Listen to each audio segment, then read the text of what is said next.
ও আল্লাহর দ্বীনের উপর ইস্তেকামত থাকার উপায়সমূহ কি? ঈমান বৃদ্ধির উপায়গুলো কি কি?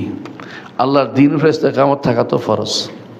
ইন্নাল্লাযীনা ক্বালু রাব্বুনাল্লাহ সুম্মা ইসতাকামু তাতানাজ্জালু আলাইহিমুল মালায়েকাতু আল্লা তাখাফু ওয়া লা তাহজানু ওয়া আবশিরু বিল জান্নাতি আল্লাতী কুনতুম তুআদুন।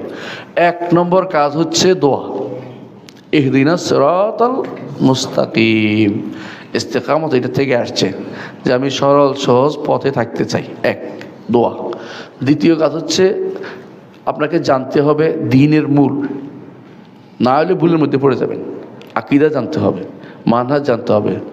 কয় জিনিস জানবেন ভালো করে বলি। এক নম্বর হচ্ছে ঈমান, আরকানুল ঈমান, ইসলাম, আরকানুল ইসলাম। এগুলো আপনাকে না জেনে থাকতে পারবেন না।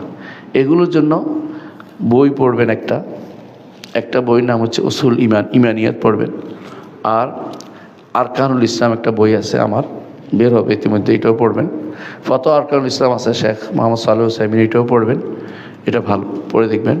অনুরূপভাবে এই জাতীয় যে সমস্ত গ্রন্থ ঈমান আরকানুল ঈমানকে ঠিক রাখে, ইসলাম আরকানুল ইসলামকে ঠিক করে, এগুলি পড়বেন।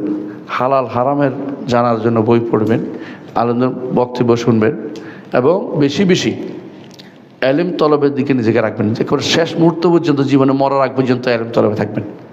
সময় পাইলেই বসবেন, এই সমস্ত হালাকাতে বসবেন, আলেমদের হালাকাতে বসবেন এবং শুনতে চেষ্টা করবেন। সলাতে আসবেন, সলাতে আগে আসবেন, শেষে বের হবেন মসজিদ থেকে। ইনশাআল্লাহ আপনি ইস্তেকামতের মধ্যে থাকতে পারেন। এগুলো ঈমান বৃদ্ধির কারণ। ঈমান বৃদ্ধির উপর একটা খুতবা আছে একদিনের, 1 ঘন্টার, আপনি দেখবেন ঈমান কীভাবে বৃদ্ধি পায়। একদিন একটা খুতবা আছে, খুঁজে দেখবেন ইনশাআল্লাহ। রোকাই